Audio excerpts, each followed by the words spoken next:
This episode of GenreVision is brought to you by our premium subscribers at patreon.com/GenreVision. If you become a premium subscriber for just $5 a month, you can get access to all of the bonus material we make for the GenreVision network of shows. That includes GenreVision, FinFlix, Third Time's the Charm, and additional material that we make exclusive for Patreon. Greetings, loyal listeners and new recruits. I'm Drew Deach. I'm Travis Newton. And this is GenreVision. Every week, Travis and I review and recommend horror films, action movies, fantasy flicks, sci-fi cinema, and more. And this week, it's a Jim Carrey versus episode with The Mask and The Cable Guy. Before we do that, just a quick call to action, and it is our favorite type of call to action because we have a new review on the Apple Podcast Store. This comes from user KermitDFrog69, which is, I love that name. They say, my favorite movie podcast, 5 stars. This is my favorite movie podcast. One of the hosts has a really irritating high-pitched laugh, which I love this review because it gave us Kermit the Frog. You're awesome because you left a review on the Apple Podcast Store and you gave us 5 stars. So thank you so much. I love that we're your favorite movie podcast. That's even more flattering. It's a 2-sentence review, which is beautiful. And I love that one of the sentences is saying that we have a really irritating high-pitched laugh, but you didn't tell us which one of us it is, so now we will both think it's us. Yes. Well, and we've gotten feedback in the past that people can't tell the difference between you and me, which of course blows my mind. Sure, of course. I mean, we're leagues apart, Drew and myself, 10 months difference in age. Born in raised in South Florida. A few grams difference in weight. Yeah, right. So I love that. Thank you so much, KermitDFrog69, for permanently placing in our brains that one of us has an irritating high-pitched laugh that we will not be changing. Yeah, yeah. All of our laughs will be. That was funny. So there you go. You can only fake laugh for so long before it becomes funny. Right, exactly. So, but no, seriously, thank you so much, KermitDFrog69. Leaving a review on the Apple Podcast Store is genuinely the best way that you can help the show to reach new users, new listeners right now. If you do leave a review on the Apple Podcast Store, we'll do exactly what we did with KermitDFrog69's review, and we will read it here on the show. Thank you so much. Yes, thank you. So, I think we can dive right into this Jim Carrey versus the Mask and the Cable Guy. And these are movies that we picked very specifically for Jim Carrey because this is during that 90s run where, I mean, it was just hit after hit after hit after hit for Jim Carrey. Mm-hmm. And these two movies, I think they illustrate, I mean, they're in that run. I would say my argument is that I think Jim Carrey's pop culture dominance and popularity and kind of unbeatable star power peaked with Batman Forever. I'm not saying that he didn't make great movies after that, by no means, but it was definitely a turning point in his career, though, I think. Because, I mean, he had been so popular on TV in the early 90s, and he had his movies, his roles that he was known for in the early 90s, Earth Girls Are Easy and so on. But it wasn't until Ace Ventura: Pet Detective came out in 94 that he became this huge movie icon, this instantly quotable, every kid had every line from that movie, ready to say. And 94 was huge. You had Ace Ventura and The Mask and Dumb and Dumber 3 in a row. Bang, bang, bang. I mean, he was inescapable at the movie theater. He was everywhere. And those movies were all really successful. We picked The Mask and the Cable Guy, and we're going to talk about The Mask first because The Mask is definitely the movie I saw the most growing up. I had it on VHS. I saw it a ton of times. It was, like you're saying with Jim Carrey movies, endlessly quotable to me as a kid. Looking at it now, it is probably one of the more, I would say even maybe one of the most successful of the post Tim Burton Batman attempts at trying to capture that same vibe and energy. Like this is so much in that particular mold that I'm surprised it doesn't get brought up as much in relation to that movie. Yeah, or Dick Tracy, and it's more than just a yellow suit. It really is that idea of creating an urban space out of time, this sort of like dense urban hellscape, thick with smog and crime. Just some kind of fictional, artistic riff on it. In this, it's called Edge City. Right. And it's always appropriate, I think, to invent the correct city for the hero. And in so much gangster storytelling, like this very much evokes the gangster films of the 30s and definitely has some stylistic touchstones from noir and another sort of crime films. To set it in this city that is on edge or, is rife with crime, it's like, okay, this is the perfect environment to brew this hero. I mean, the interesting take is that the Mask or Jim Carrey's character, Stanley Ipkiss, once he becomes the Mask, he has a moment where he's like, wow, these powers that I have, I could, become a superhero, work for world peace, but he doesn't. Like the Mask is this explosion of the character's id. And Stanley Ipkiss as a character, it's very interesting looking back at this movie now, because within the first 5 minutes, you and I both were like, this is kind of adjacent to Todd Phillips' Joker. Absolutely. It's the same kind of, downtrodden guy who's not terribly successful with women. He has a day job that he's not terribly happy about. He's got some acquaintances. He goes home to a crummy apartment. There are some references as to like what's going on with his personal life and how he relates to his family and things like that. And, they don't get terribly into it. It's obviously not deeply dramatic. Jim Carrey is trying to be funny every single moment of the movie. But this is based on a property that is considerably darker. It's a Dark Horse comic, also called The Mask. And I've never read a single issue of it, but I understand that structurally it's very, very different. And tonally, it's way off the charts, like nasty and murderous. Well, I mean, I'm deeply familiar with the Mask comics. I really enjoy the Mask comics, and the first run, which this is mostly based off of, the character of Stanley Ipkiss comes from those first, I think, 3 issues or appearances. There are direct moments taken from the comics. The entire bit in this movie where the Mask is like the carnival barker making the balloon animals, that's directly from the comics. But in the comic book, when he makes a Tommy gun, he actually blows apart the gangsters, and murders them all. Got it. So that's a peek into the differences. It's wildly different in terms of its, I think, intention. The comic book, I feel, especially its initial run, is painting these explorations of male power fantasy as criticism. It's like, this is dark and fucked up and not something that we should idolize. Right.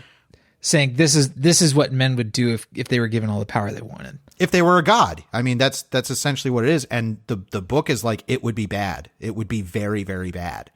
Whereas the movie, that's not the case. Like, the movie is wanting to be an extremely digestible, extremely entertaining, very palatable superhero movie. Even though the character as written in the movie is not acting like a superhero, by the end of it, he basically is. Right. I think superhero stories are an easy way to digest what are comic book stories, because a lot of people think that superheroes and comic books are synonymous, and that couldn't be further from the truth. Right.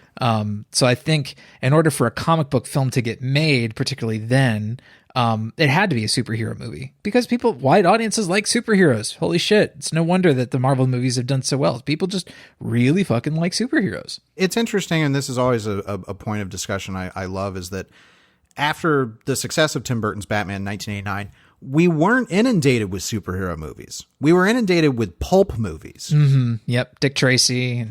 The Shadow, The Phantom, yep. All this kind of stuff. And The Mask, I think, actually is one of the few that found a good vibe where it's like it's pulling on all of these. I mean, there's so much stolen directly from Tim Burton's Batman in this movie. Absolutely. And that's fine, because clearly that worked. But I think this actually emphasizes the more superheroic elements, which is like, okay, you have a character who has superpowers, who is a god. I mean, it is the mask that he wears is channels the spirit of Loki, the Norse god. And that makes The Mask really easy to watch. Like, the movie flies by. There is no fat. There's nothing that ever gets boring. But at the same time, my biggest criticism of The Mask would be that it is way too easy in terms of its structure. There's very little that happens in the movie that's surprising. In terms of the story structure. Because you have Jim Carrey, who is delivering what you and I have privately called, maybe, he might be the greatest mugger on camera of all time. Yeah, this is like peak muggery for him. But the plot is so threadbare that really it forces us to reconcile with it. It's like, okay, this is just a structure to put this character on and just sort of let him run wild. And the movie is at its best when it's letting the character just sort of run wild and go full tilt cartoon wacky. The movie is never far from fun. Well, I think it's very important. This is a New Line Cinema movie, which is obviously a subsidiary of Warner Brothers. We see direct, Tex Avery cartoons put into it. And these are all things that were implemented into the movie. This has not come from the source material. And it's very clear that Chuck Russell, the director, or Charles Russell. Yes, the opening credits. Oh, yes. I shall be Charles today. Yeah, now that he's not making, Nightmare on Elm Street 3 and The Blob, he wants to be Charles Russell. So Charlie decided that he wanted to actually interject more fun and levity and cartoon humor into the movie. And then, of course, he was gifted with Jim Carrey as your leading man, which he's probably one of the most living Looney Tunes actors we've ever had. Mm-hmm. Even though I came up front with my criticism about The Mask, I do want to say that when the movie is The Mask, when it is Jim Carrey being this superhero, I mean, not even a superhero, that initial sequence where he puts on the mask and goes out and basically just has like 3 or 4 vignette moments as the Mask, they're brilliant. Like, they're absolutely hilarious. They're wacky in that kind of Tex Avery Looney Tunes cartoon sense. And the movie looks pretty damn good. It does. The the director of photography on this was John R. Leonetti, who you might recognize as the director of Mortal Kombat Annihilation. And Annabelle. And also Annabelle. Good for him.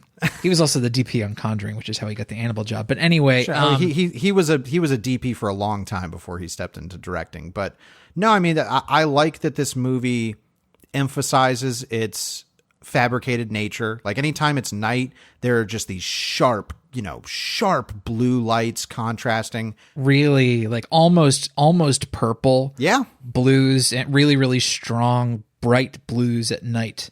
Really, really cool look, and interior and exterior. So it's a very, very strong choice stylistically. It emphasizes that comic book world. And because in the plot of the movie, the mask only works at night, it adds this level of surreality to the nighttime scenes, which the daytime scenes are, I think, purposely shot a little bit more flat lighting-wise. It is, yeah, and they take place in a lot more mundane locations as well. So, right. The movie really comes to life at night, with all these sort of neon signs and clubs and super, super strong comic book lighting, really contrasting colors. So something we do have to mention before we talk about anything else, we have to talk about the mask itself in 2 parts. One, I think the actual physical mask is a great design. I love cool prop. Very simple. Yeah, just a great, cool prop. The makeup on Jim Carrey, it is deceptively simple. It's like perfect, though. I mean, it's perfect. Utterly flawless. It looks incredible. And he does such good work behind that makeup. I mean, behind the makeup and giant cartoon choppers. Oh, like the teeth he's wearing in this movie. It's something that I probably didn't really key into as a kid. Like, it was just, I just bought it sight unseen. Now looking, I'm like, how is he acting so well with those teeth in? It's incredible. I think it really informs the performance. Mm-hmm. The teeth and just how huge they are make him speak in a specific way. So obviously all of his dialogue with that teeth in was ADR'd, because you're not going to have those teeth in and talk with talk with no lisp. Like, that's going to give you the hugest lisp ever. But his vocal deliveries when he re-recorded his lines in post were all inspired by the way that he would speak with those teeth in, smoking, really concentrating on the sibilance of the words.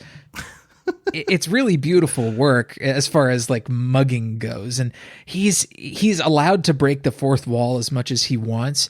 I don't remember in Ace Ventura if there's ever a direct fourth wall break. I don't think so, but he's constantly looking at the camera and making funny faces. He's not directly addressing the viewer. But I remember that shot in Ace Ventura where he falls backwards into the aquarium where the shark is, and he's looking right down the fucking barrel, you know? Oh, sure, and doing his... Yeah, exactly. face. He's mugging. But this movie allows him to do that times like 12. Well, and to do it with a character that we are set up to like, okay, this character can do anything he wants. Like not just in the world, with the fabric of reality, the reality of the movie itself, because there are multiple, like there's a moment that I can't parse as an adult, like in terms of the reality of the movie, but it doesn't matter because this is the cartoon reality it sets up, in which he fakes a death scene and is dying in somebody's arms. And all of this is so fun. Like I could just sit here and quote all the lines. It really is great. At the end of that, all of a sudden, a silhouette of an audience pops up at the bottom of the screen, and a hand off camera hands him an Oscar, like an award. And what's weird is that there are two other characters in the scene. It's like, what's happening with them? Like, how are they but it doesn't matter because the movie so expertly sets up its gonzo reality rules when the mask is on screen. Yeah, it's like a Gremlins 2 reality. Well, when we were I was like, I think The Mask and Gremlins 2 might be the best Looney Tunes movies we've ever gotten. It's true. And, you know, their understanding of pushing the tone a little bit darker than you might think they would, I think is true. Yeah, I would agree. I think it's really true to the heart of what Tex Avery wanted, is to push some boundaries with the violence a bit. Well, there's so many moments. Like one of the ones that really got me this time is towards the end when a bunch of gangsters are shooting at the Mask behind a bar, and he pops up and he's like, "Did you miss me?" And then he drinks a drink and, you know, sprays out everywhere. And then he goes, "I guess not." Like, it's like, that's violent humor, but it's done in such a, you know, tongue bursting through the cheek way. Yeah. Yeah. And there's a really fun Pepe Le Pew riff where he's in the park with Cameron Diaz and he blows a smoke ring in the shape of a heart and then blows a smoke arrow out of the other nostril. And it's just, you know, I think the mugging does get to be pretty extreme throughout the movie. Like, I'm not the hugest fan of it. And some of the stuff is like really shrill, you know, "Look Ma, I'm roadkill." It's still kind of relentlessly quotable though. And when they're able to craft a good image, it works. Like that, him with the little horn that says "Squeeze me gently," and he's just in perfect close up and perfectly lit, and his teeth are like crazy, you know, out of alignment, and it's a beautiful image, and it's a really great gag. I mean, I do want to talk about effects because this is a huge effects film. Oh yeah, and a good one. I cannot believe the effects that they did on the budget they had, especially when we talk about our next movie's budget. But I think what's great about the effects in this movie, they've actually aged extremely well because of the fact that in the reality of the movie, they are supposed to be cartoonish. Yep. So you don't really feel like, oh yeah, I know I'm looking at a digital effect every time I see it, but it doesn't look dated or terrible because the reality of the movie reinforces the cartoon nature of it. So it's like, well, if we're going to do a digital effect like this, and it's 1994, so unless you're Jurassic Park, it's going to look, you know, rubbery anyways. Let's make it a cartoon. Like every effects moment looks like a cartoon purposefully. And I think that's helped the effects really well over the years. So the fact of the matter with this movie is, like you mentioned the budget, like this was made for $23 million in 93, which today would be around 42 million. I mean, so it's a mid-budget movie and a fairly low on the rung mid-budget movie. And yet what it manages to accomplish with its effects is like pretty stinking remarkable. The movie never feels small or middling in scale and scope. It's, you know, it's impressive. Even in what are attempting to be invisible effects like matte paintings. Sure. The matte paintings in this movie are great. Yeah. So I think as an effects movie, I think it's like a 5-star winner in that regard. I mean, but between the digital effects, you know, the old school practical effects, I think it stands as one of the better effects movies of the 90s. It was certainly a really influential effects film. And I think the effects do hold up today. But like overall as a movie, I don't think The Mask is great. Sometimes it comes off just as an excuse for, the effects, or just as an excuse for Jim Carrey to mug. The tone, I don't think, is handled well all the time. And like we said, the plot and the story, not a whole lot to work with there. I think the rest of the cast is pretty good. Sure. Peter Green is a great villain. Cameron Diaz, this is the movie that introduced her, and my God, she could not be more just absolutely stunning. Well, she's just absurdly radiant in this film. And really what makes me sad is that's really the only thing I feel like she was there to do as a function in the story. And I'm talking about the character, not Diaz herself. But like I read, like Diaz had like 11 callbacks in her auditions for this role. This was her first acting role in a film. Well, and I think the acting that she is asked to do, she does well. But again, this comes back to the criticism about the simplicity of the script and the structure. This is not a character that can be super complex when your goals for what you're trying to achieve are this kind of whittled down to their bare bones. That is not a fault of Diaz. That's not a fault of I think the movie overall. I think it's a fault of the script and having a problem. Like, well, when you have this God character who can just turn into a Looney Tune at any time, how do you manage the drama of everything else going on and make it viable? Mm-hmm. And I don't know. I mean, I think the movie succeeds at that, but that goal is so low on its rung. I'll talk about it more, I think, when we get to final summations, because I have very conflicting feelings about The Mask now, a movie that I watched incessantly as a kid. Sure. And this was the first time I really revisited it as an adult. And there's also like what it's trying to do as far as like tell a story about a power fantasy about a guy who feels that he is not empowered, a guy who feels weak. And, the way that we kind of assess those sorts of stories now is very, very different. Sure. I mean, that's, I mean, again, when it was like 5 minutes in and we're both like, you getting like Joker vibes here? Oh, like, yeah. That spoke something about my reevaluation with the movie as a story and then the movie as a character study. But I do want to move over to The Cable Guy, because The Cable Guy is not a movie I saw as a kid. I came to it much later in life, and was always this movie that was like, oh yeah, that's another one of Jim Carrey's, wacky roles. Everybody must love it. Only to find out that it did not perform exceptionally well at the box office. And it kind of has been this outlier in this run of Jim Carrey's movies. Revisiting it as an adult, and I mean, I was familiar enough with it, having seen it a couple times as an adult. This is a good example of a movie that can be almost fundamentally flawed in certain ways, but that does not make it a bad movie. No, and I think it was a really fascinating move from Ben Stiller, who had a really interesting story to tell. I really think the core of this story is just really, really fun and interesting. It's written by a guy named Lou Holtz Jr., who I'm not terribly familiar with. This is his only writing credit. As far as the way that this performed at the box office, I'm not terribly sure on the dollars and cents part of it, but it was not well loved critically.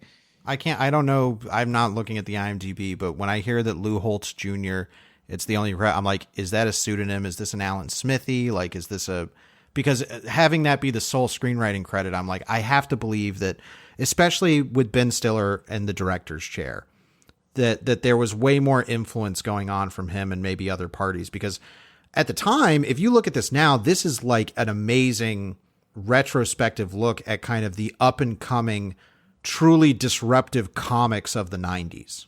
Yeah. There's an interesting story behind this movie, and from the dollars and cents side, this was a spec script that was written, and evidently there was a bidding war between the studios on it, and Columbia paid $1 million for it. So I guess Lou Holtz Jr. got his spec script sold for a really nice sum, and bye-bye. And then $20 million was the fee that Carrey negotiated for his role. Wow. That's like half of the budget. $20 million.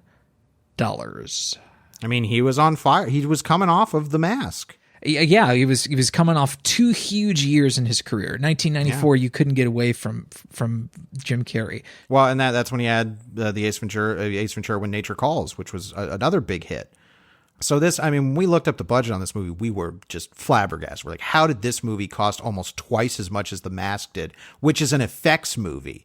And what's interesting about The Cable Guy, the thing that I took away immediately, and even the opening moments, is that this does not look like a studio mainstream comedy. Ben Stiller's direction in this, he is like almost Sam Raimi at this. Like, there is a very clear influence from that kind of hyperkinetic Raimi style that you would find in Raimi's horror movies. Sure, yeah. I mean, it's not nearly as pronounced or exaggerated as Raimi likes to do in his films, but it's sometimes it is in the movie. It is sometimes, but it's not as pervasive. Yes, it is not as constant, but it's there enough that I think even mainstream audiences subconsciously would have keyed into it. Like, something's weird about the way this is presenting itself, because as a script, I think there's a very easy kind of, Billy Wilder or The Odd Couple type way to do this story. I think you could do this script with a lighter touch or a lighter tone cinematically, just in the interpretation of it. I think it could be lighter,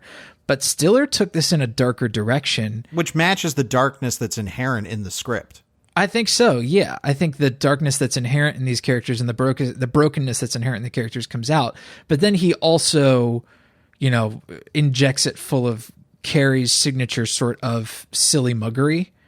Because Carrey is, of course, in typical Carrey fashion, like really playing it to the rafters. Well, and I think when we were watching this, I said, I think one of the reasons this may have not clicked with audiences at the time is that up to this point, Carrey's shtick had been in the service of characters that we were supposed to like. They were the heroes. They were our protagonists. The Cable Guy is the first time, other than I think the Deadpool, which Carrey is in, the last Dirty Harry movie. This is Carrey as the villain, and it's taking his shtick and playing it. I shouldn't say villain. He's the antagonist, but the character that he plays, the Cable Guy, or as we mostly know him, Chip Douglas.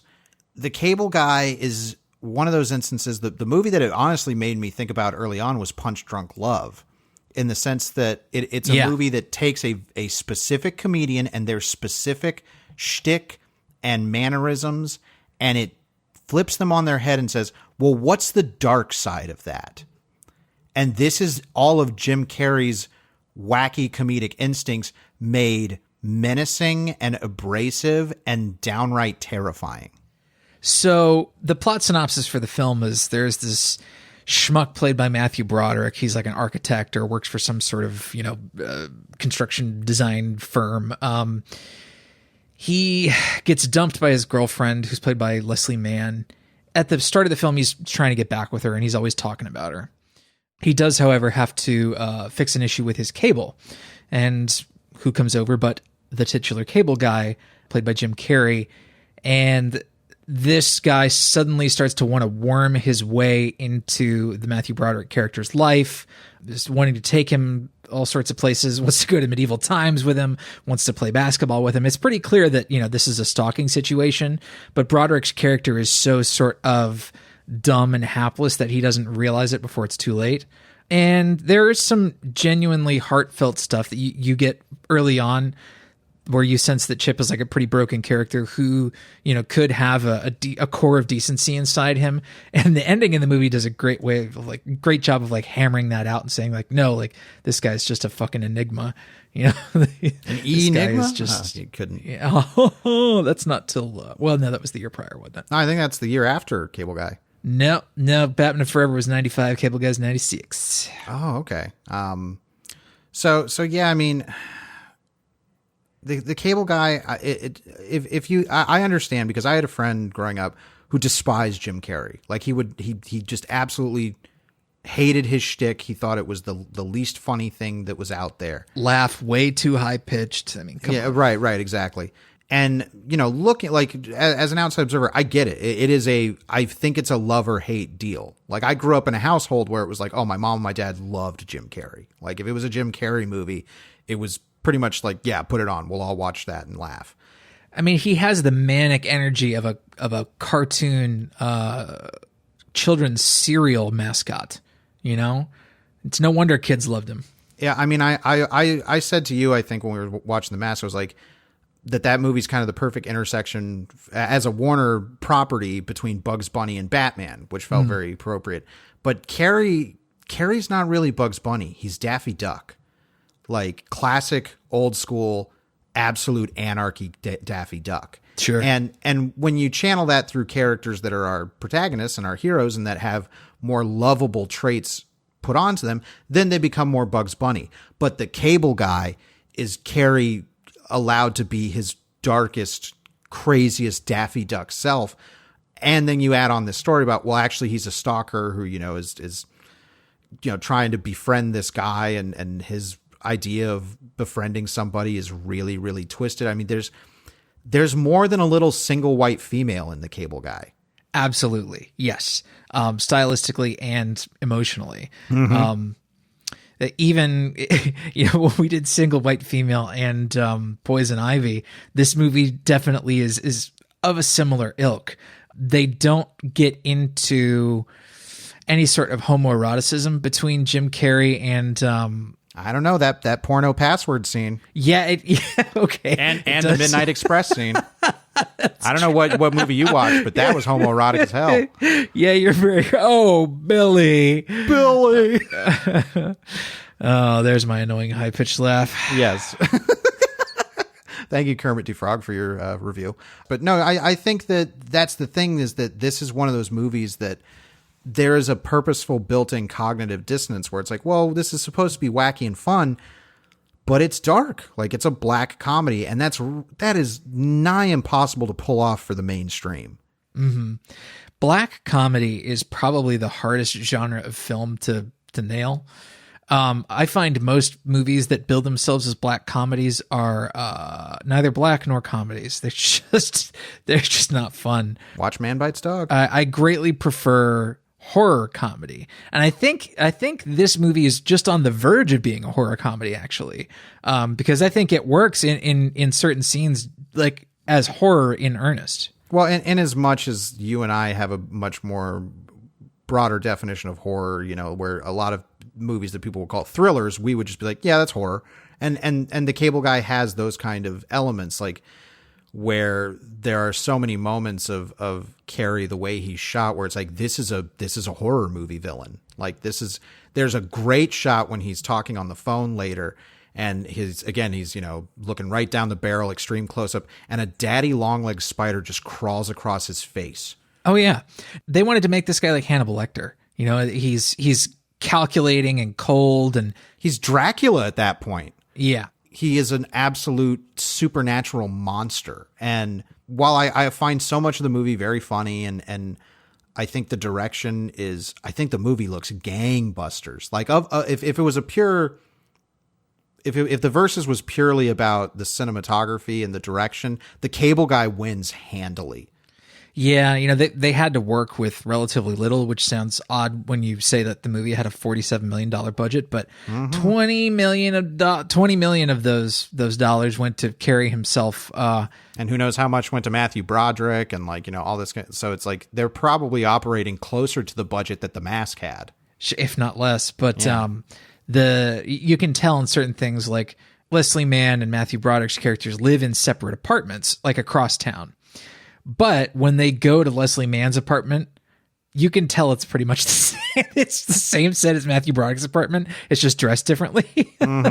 Yeah. And I mean, like I say, there's so many great 90s alt comics that show up in this. Jack Black, David Cross, Bob Odenkirk. Like, anybody who was in Mr. Show basically is in this movie somewhere. Yeah. It was so nice to see Bob Odenkirk in that scene.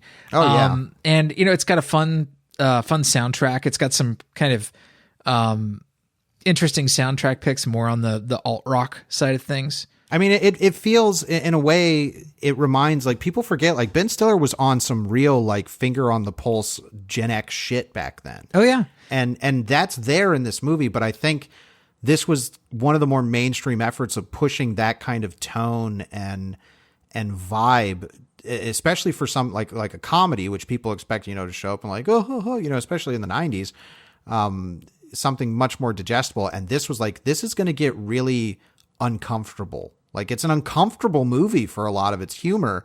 And then you add on top of that the extremes of Jim Carrey as a comedic performer.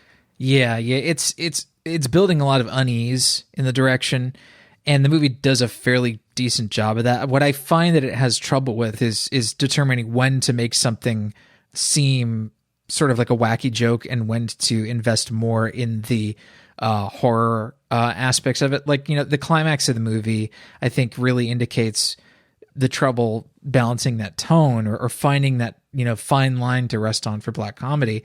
Because it's like, this is a pretty well put together scene on this big satellite dish, in the rain. The movie's showing off its production value.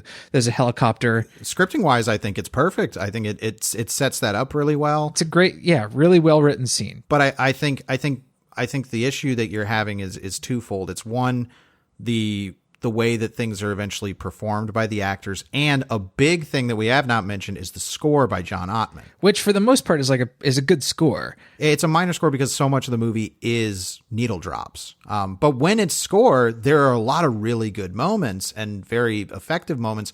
But in this climax, I think it culminates.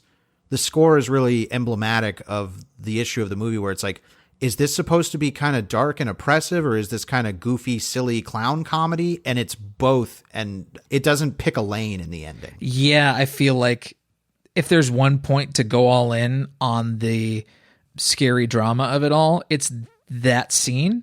And as played, I think it would actually be better without the score that's there. I would prefer to have no score other than that score. Or something that's more appropriately emphasizing the genuine drama of the moment, the peril. Yeah. Cause it should feel perilous. It should feel dangerous. But I mean, otherwise the cable guy, again, it's like The Mask, where it's like every big Jim Carrey moment is quotable and fun. There's so many delightful sequences, the medieval times stuff, the nightmare sequence. Love it. You made a criticism that I'd never really clicked with until this screening, which Matthew Broderick is the lead. Broderick is being asked to do a very, very specific type of vanilla straight man shtick. Yeah. Like it's so specific that I think at times you had felt that Broderick almost, he felt checked out, like he wasn't totally invested. And I can't necessarily fault him on that with the knowledge that I have of the movie. It more so feels like, well, the character doesn't like the moments where he finally starts to break, which is kind of in the back half of the second act and throughout the third act. Broderick is, I don't know if it was a matter of direction or as an actor's choice. Like he hasn't deteriorated enough. Right. He doesn't really go far enough with his performance to really make us believe that this guy's like at the end of his rope. Sure. All the shit that Chip puts him through, putting him in prison. No, he doesn't go to prison. Or does he? Yeah, no, he has to spend the week in lockup. He goes to jail, but not to prison. But I feel like the Broderick performance is missing that paranoia and the fear and the anger that would actually come across, and not just in a realistic manner, but I think in an emotionally true way. Like it's missing that boat, and I think it's just performance dependent. Well, I think this is another matter of like when you have somebody like Jim Carrey, he is you have to make him the focal point for everything, and at least during this period of his career. Sure. Because he was hired and paid $20 million for a reason, and that was to literally crush every single other performance around him into powder. but it's not, I mean, that's why the moments you're talking about emotional truths, the emotional truths hit with Chip. Like I would argue that every time we peek into his brain, even if it's dark, scary, and repellent, Carrey sells it. Like, and agreed.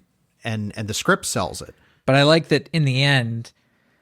I like that the movie does this. I'm not a huge fan of how the movie does it, but I like that the movie calls into question every single sincere moment that Chip has ever had. Mm-hmm. It's like, well, how sincere is this person, and who even is this person? We know he's not. We don't know he's Chip. Evidently he's been this, identityless person who's been going from one, person to the other, trying to like, I don't know, drain them of all their energy. So he's some weird emotional vampire that latches onto people. Well, I mean, we're told that he had a problem with stalking and the entire, because this movie's also trying for something bigger, especially in relation to The Mask, where this is a big criticism of, literally, I think a character says to young Chip, like, don't sit so close to the TV, it'll rot your brain. That is the big thematic message of this movie, is that TV is rotting all of our brains. And it's very specifically keyed into the zeitgeist of the 90s as far as TV, because there's this ongoing, trial of this character, Sam Sweet, played by Ben Stiller, which is obviously riffing on OJ and the Menendez brothers and the big obsession that happened with court TV in the 90s. Yeah, it's all a big movie about how plugged in we are and how it's rotting our brains. I mean, that's really the big message. Well, and it goes beyond television, even because, early on and then reiterated at the end, Carrie's character, talks about, like, the future's now, soon, everyone will interconnect their phone, television, computer. You'll be able, to do your shopping from home or play Mortal Kombat with your friend in Vietnam. Yeah. And he was right. He was entirely right. Sure. This is another shelf pick could be a Pulse, Cairo, for the cable guy. And while I think its criticism is, it's not that it's invalid. It is more so that it's like, it is the most kind of like textbook thump you on the head, like TV bad take on it all. I don't know if it explores that as deeply as it potentially could have. There are interesting things, like the idea that Chip is a character who has made television his entire identity, to the point where all of the names that he gives us are names of television characters. Yeah. The last name he gives the EMT in the helicopter is Ricky Ricardo. Yeah. Babaloo. There is a great discussion there to be had about, like, okay, this is also talking about, and this is especially poignant for our show, is like, people who have made this kind of pop culture their entire identity, where nothing else of them really exists. So what are they? They are a tabula rasa in terms of like who they are. And I think those criticisms, again, it stacks another hat on top of the movie's goals of what it's trying to do. I'm glad it's there. Yeah, me too. And it's definitely not the easiest film to parse. Like, this isn't a movie you can kind of sit and enjoy and think, oh, this is a blast. It's not like The Mask, where it's like, this is a very digestible piece of cartoon fun. It's a difficult movie. It is difficult, and it's not like a thinking man's indie film, certainly not. It's definitely, versed in the language of popular cinema. For a mainstream studio comedy, like, this is out there. Yes, yeah. This is an anomaly of sorts. And I think when we throw these movies in the Thunderdome, it's really, like, I was hoping to have a winner by the end of this episode, because I didn't walking into it, and I still don't know, because if you ask me which movie I want to rewatch immediately, it's The Mask, because that movie flies by. It's fun. It's quotable. It's great to look at. And it is just like, it is the most, peanut butter and jelly type of movie for me, where it's like, I eat it, I feel good, and ta-da. Comfort cheese. It's, it might be comfort cheese, which we talked about on a pre-show episode for our Patreon subscribers. The cable guys in the movie I want to like more, because its ambitions are kind of higher, or if not higher, it has very, very strange ambitions for the kind of movie it is, and that strangeness is very admirable to me. Yes, I admire the strangeness of those ambitions, but I don't think it finds itself able to execute what it's trying to do. I can see enough of it that I can appreciate, like, oh man, they were really close to getting this right, but ultimately I don't think they do. But it's certainly not a bad movie. No, I don't think so at all. I have to give the win to The Mask simply because it achieves pretty much every goal it sets out to, but its goals are much simpler, and that's okay. That's not like a read on quality. The Cable Guy is trying to do a lot more and trying to make a lot more happen in the kind of movie it's trying to be. And I do think it fails, but those flaws have actually made it continue to make it an interesting movie, not only in Jim Carrey's career, but I think in the spectrum of 90s mainstream comedies. I do want to say, because I don't know if we've punched this home enough, both of these movies are very funny. I think The Mask is funnier than The Cable Guy, but I will agree that they both have a lot of laughs. It's, again, different styles and different flavors of Carrey's muggery. Obviously, there are going to be commonalities between the two performances, just because it's Carrey playing everything at a 12. But Carrey makes me really believe that he is that big of a nerd and knows all this trivia about television, like that. His ability to sell me on that, I think, is crucial for the character of Chip to work. Oh, and there's just so many weird, like, his pop culture references are so, like, when he's beating up Owen Wilson in a bathroom, he's quoting a Dizzy Gillespie song, which of course is playing on the soundtrack, and just going, salt peanuts. I'm like, this is bizarre, but it's magnetic. Like, I can't deny its magnetism. Mm-hmm. I can't choose one. I really do think that these movies are just so evenly matched for different reasons. Interesting. But I think I might agree. Like, if I had to rewatch one of them now, it would be The Mask, just because it's easier. It is. I mean, I recommend both of these movies. I mean, if you're into the Jim Carrey thing, I think The Mask has aged well as an effects film and everything. Its whole, dweeby put upon white guy thing, I'm not as into anymore. The way that movie does it, I wish somebody would kind of do what the comics did and actually criticize that. Yeah. The Cable Guy, I think when it wins, like when it hits, I think it hits even better than The Mask does, but it doesn't hit as often. But I think we can head over to the shelf where we pick a movie that might act as a good pairing or substitute for our main topic. And we encourage you, loyal listener, to go to GenreVision.com, comment on the post for this episode with your own shelf pick, and we will feature it on next week's episode. Travis, what are you going to pull off the shelf for The Mask and The Cable Guy? My shelf pick is one that you suggested, and thank you very much, and that's Darkman. Sam Raimi's Darkman, starring Liam Neeson and Frances McDormand. It's a really cool pulp hero movie. If you haven't seen Darkman, you certainly owe it to yourself to do so. It's just very good. It's its 30th anniversary this year, and it's only gotten better with age. Yeah, I think it picked two really unconventional leads, and Raimi has such an eye for casting. Mm-hmm. To have someone with the kind of on-screen gravitas of like Frances McDormand just playing the romantic interest role, it's like it actually lends it quite a lot, and it's a dynamite script too. So the sort of pulp hero movie with an edge of darkness to it. I gotta recommend Darkman every time. It's got some great makeup effects in it. Liam Neeson gets to put a funnel on his head and say, "See the dancing freak," and he dances around. Gotta love it. What are you pulling off the shelf?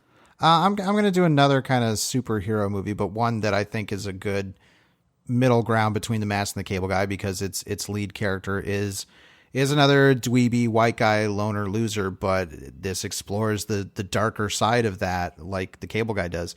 This is Super from writer-director James Gunn, starring Rainn Wilson and Ellen Page, also Liv Tyler, Kevin Bacon. I've not revisited this movie since seeing it, because it hit me in a really, really strong way when I saw it, because it was sold as like, okay, it's going to be kind of a darker comedy riff on the idea of a masked vigilante. And it's like, oh, okay. And I saw the movie. I'm like, this is a lot sadder than I expected it to be. Mm-hmm. And like oppressively sad, like not maudlin. It's like, this is really dark and it's weird. And I remember it being funny and strange, but it's also a movie that really, I think, like I would like from a new version of The Mask, looks at a character like that and like, well, what is that character? And what's kind of really off about that whole idea. It's one that I'm surprised hasn't gotten kind of, well, I'm not really surprised, but, you know, once James Gunn started doing the Guardians movies and has become so popular, I think the reason this movie is kind of refused rediscovery is because it's a really tough movie to recommend. Yeah, I really don't know of many people that I would recommend this movie to, like, at all. It's a tough watch. You got to be a real specific kind of movie watcher to enjoy this. I'm not even crazy about it. I bought it on Blu-ray sight unseen because I was like, oh yeah, from the director of Slither, like, bring it on. And I watched it. And I was like, whoa. That's going on the shelf. Yeah, I don't know quite how to feel about that yet, and I have not since revisited it. Me neither. Maybe one of these days soon. I'll be due for it, but it's tough. It's not some, like, I don't want to sell it as like some oppressive, dark, again, to say a Todd Phillips Joker type thing. It's kind of in that arena, but it's creating a specific purposeful cognitive dissonance by having James Gunn's as kind of poppy, punky, colorful sentiments and sensibilities, but it's telling a really, really, really fucked up, sad, dark story. So if that sounds like it's something you could stomach in 2020 of all years, please do. I do recommend it, but just know what you're in for. Now we do have to head over to the listener shelf for last week's episode on Possessor. Eric Fuchs had an anti-shelf pick of The Host from 2013. That's the Stephenie Meyer young adult, like, body snatchers movie. Did not see that. Won't see that. Nope, same. Won't. Mr. Milksteak had two shelf picks. Videodrome, of course, had to get Brandon Cronenberg's dad in there, and Videodrome is great. And Bug, the William Friedkin movie with Ashley Judd and Michael Shannon, which I have not revisited, and I also remember being like, "Ooh, that was a lot." I remember liking it. I saw that in the theater. I liked it too, but it was one where it's like, "Ooh, that is." I saw it in the theater too, and it was like I've not revisited it since because it was like that was, oh boy. Yeah, I think I rented it on DVD afterwards to watch the extras. And finally, Pale Fire went with Raw, the French film, which I believe we did an episode on that, right? We did. Yep, we featured it here. Julia Ducournau's Raw. Check that movie out. It's good. Yep. As always, thank you everybody so much for your shelf picks. Always something we look forward to every week. And definitely looking forward to the ones for this versus for next week. Let's do some currently consuming. Nom nom nom nom nom. Travis, what's been on your plate? Not a whole lot. In these weeks where we have to do 2 movies, I don't get the chance to watch nearly as much. I have been watching The Simpsons. I've reactivated my Disney Plus subscription to watch The Mandalorian week to week, which, we'll talk about more on the more currently consumings when we summarize our thoughts on it. But on Patreon, everybody. I've been watching The Simpsons though, and I've been waiting to watch The Simpsons on Disney Plus because I wanted Disney Plus to fix the aspect ratio issue. Mm-hmm. Like I'm not going to watch old Simpsons episodes cropped down to 16:9. Just not going to do it. Yep. I'd end up missing too many jokes that have been cropped out of the fucking frame. Agreed. So what I've done now that they've made those 4x3 episodes available is I've started to go back starting in season 2 of The Simpsons. I haven't watched anything from season 1 just yet because I know that that's, slightly different tone and character designs varied a little bit more. I'll get there. But I've been watching a lot of the what are regarded as like the best episodes, like the one where Burns runs for governor, which is fantastic. Lemon of Troy, another killer episode. Oh, classic. Yeah. I think Patrick Williams called that the perfect Simpsons episode. Yeah, it's utterly fantastic. And I started watching these on Halloween because I love the Treehouse of Horror episodes. I think they're by far, those first 4 or 5 Treehouse of Horror episodes are like true animation classics for me. I love them. Yeah, I watched. I pretty much go up. I watched the first 13, which just feels very appropriate for Halloween. And I actually watched through them twice this year. When you were talking about watching, I was like, yeah, because our mutual wonderful friend Nick Murray and former co-host, that's his Halloween thing. He loves The Simpsons and watches the Treehouse of Horrors. And I was like, yeah, this is something that makes me feel connected to both Nick Murray and Travis and watching. I was like, yeah, especially, that first one is, I forgot how formative it was for me. Like it was very possible that was my first exposure to Edgar Allan Poe's The Raven. Yeah, it was same for me. They did such a good job with that one. Really pushing the boundaries of what the animation would do. Like there's some really cool camera moves in that are just like, wow, unmatched by the rest of the show sometimes. And the fact that they decided to take the horror seriously, while still making like some of the funniest jokes I think in Simpsons canon, like there's too many to quote. Like, yeah, it's just so jam packed with stuff. The one that I love quoting all the time is the one where Kang and Kodos abduct the Simpsons and try to take them to their planet, invite them to a feast, but it seems very apparent that they're going to eat the Simpsons. What is it? Bad Dream House. Yeah. Oh, bitchin' when the house falls into the portal at the end. There's some, across the Dial Z for Zombies one, in which, Dad, you killed Zombie Flanders. He was a zombie? There's Is this the end of zombie Shakespeare? Yeah. They're just endless, like our movies. They're just endlessly quotable. All right, that is all I've been currently consuming. I'm going to pass the baton to you, sir. Well, I was finally able to see a movie that I can't believe exists and is out there in the world. I saw The New Mutants, a movie that I had been very, very in its corner since it was announced. And I was hesitant even, when it was like, it's actually happening. And I've seen The New Mutants, and I really, really feel this way. I don't think it is just my whatever, being in the movies corner thing. I think this is up there with my favorite of the X-Men movies. Incredibly surprising because nobody really praised this movie at all. It had one of the most bizarre releases of any mainstream superhero property film. This is one of those movies that we have to have distance from it because the meta narrative around it, for multiple reasons, not only its huge delays and then, the Disney Fox merger, and then it finally releasing in theaters during the pandemic. Like it was just, this movie, you called it perfectly, where you're like, it's a piteous movie, like just from the meta narrative of it all. And having seen it, I'm very, very happy because it kind of hit the expectations that I had of it. And supposedly there were going to be some pretty significant reshoots on the movie that never happened. And I'm very glad they didn't happen because I'm almost sure that the reshoots would have tried to make it into something far more mainstream. And the fact that this was from Fox, the same company that did Fantastic Four, I was like, this would have happened.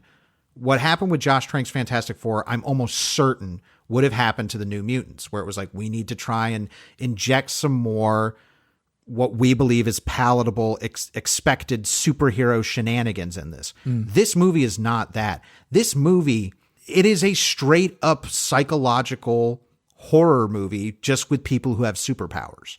And it's a slow burn of a movie. It's interesting. They sold that idea of the movie when the movie was in pre-production. I think people were really interested in that idea. Well, horror was big. That was, post the Stephen King's It, like the first It movie. It's like, oh, horror is really big, and, we can make blockbuster horror, Yeah. And the narrative around it being an X-Men movie is like, oh, well, then people must have certain expectations, expectations. And tee-hee. Because the reshoots never happened, the movie actually got to be released as it was supposed to. And it is a movie where it's like, this was never going to click with the mainstream because it is not delivering what people expect from a quote superhero movie. They were not going to be able to, I think, accept the horror of the story because it's like, but people are, turning into giant fire people and have magical swords and stuff. This isn't scary. And it's like, actually, I think the horror of the movie works really well. I think the character, like it's a tiny story of a movie that is not interested in world saving or, the big threat is essentially an existential one that is, because of the wonders of genre storytelling, is made into an actual physical being. The demon bear. It's something ridiculous. It's a giant demon bear in this movie, and it's great.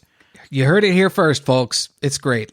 Because everybody else hates it. I really, really liked the new movie. Like, it's up there among my favorite movies that I've seen this year. Jesus. Again, being that, like, this is what I want superhero cinema to be capable of, is not having to be the same crowd pleasing, quip crazy, palatable visually, I don't want it to all be that. I'm not saying that those things shouldn't exist. Please don't. I know we've had our MCU issues on this show before, but this movie it's purposely subversive. This is a purposely subversive story about the idea of the X-Men. It is basically, it's like, well, what if the whole X-Men Xavier Institute thing was fucking bad for you and evil and did not have your best interests in mind? This vibes more with something like Doom Patrol, where it's like, these are what happens when your superpower, your gift, is part of your trauma, which is very fascinating to me. And I think is executed really well. It is not going to be for everybody because, again, it's downplaying all the things people want from these kind of movies. But that's what I think really makes it special. I hope one day we will be able to reevaluate the movie because I think it deserves it. The story surrounding it doomed it before anybody saw the movie in earnest. So I really look forward to you seeing the movie and hearing your thoughts. And I hope one day we'll all be able to talk about the New Mutants and maybe at least, if not give it the praise I think it deserves, at least give it the genuine critical look that it deserves. We are going to make these mutants new again. Mm-hmm. But now we need to wrap things up with our Comment of the Week. I just want to highlight a couple things. One we just got before we started recording. So I wanted to mention a loyal listener, Hob, nitpicked about one thing, and I can't say exactly what they said because it is a spoiler. But we were wrong about something in our discussion. And they absolutely called us out on it, and they were right. Thank you, Hob. But in sort of the same spirit about us being wrong about the movie, the majority of the reactions that we got to Possessor were negative. Eric Fuchs, Mega Man Juno, and Palefire, all I would say had pretty negative reads on the movie. And in all honesty, I love it. Like I've said before, and I'll say it again, I don't want this show to be an echo chamber of what we're saying about a movie. The fact that y'all can come into the comments and very, very articulately give your opinions without, talking down to us or the other commenters is part of the whole reason we have stuck with GenreVision. The community and the feedback has been a really crucial part of this. Helps us feel like we're not doing this into the void. It is. And I'm glad to see when we pick a movie that, like, we knew, like, Possessor was not going to be most people's cup of tea. No, certainly not a mainstream one, but like hearing those opinions and reading those, like I value those because it's like whether or not it affects my personal opinion on the movie, it doesn't matter.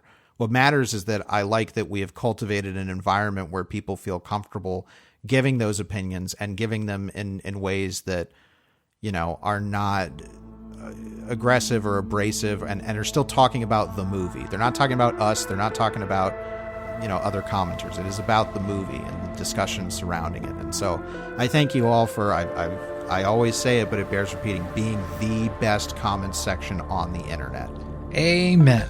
Okay. What's next week? What are we doing? So next week we are coming back to one of our favorite recurring segments and one we have not done. I mean, we did it last month, but this is really going to be out there, I think. We're doing a global gonzo movie. This is the Indonesian film Mystics in Bali. So hunt down a copy of Mystics in Bali. It might be somewhere, if there was a tube that you could go on to, maybe you'll find it there. I don't know. It's also available on Blu-ray. So I recommend that as well. Mystics in Bali. This is another one. We kicked off the Global Gonzo series with the highest bar we could ever set with The Boxer's Omen, which will unquestionably be one of my favorite episodes of this entire show.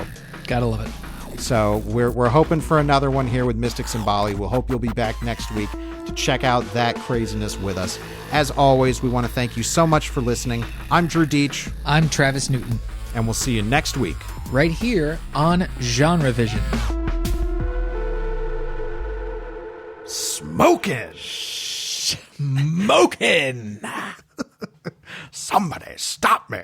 Oh, this will just turn into a Mask quote. I was quoting it the other day. Look, Ma, I'm roadkill. Hold on, sugar. Daddy's got a sweet tooth tonight. This will be the shit that we put at the end of the episode, right here. Yeah. Yeah. Wow. Tell Scarlett I do give a damn.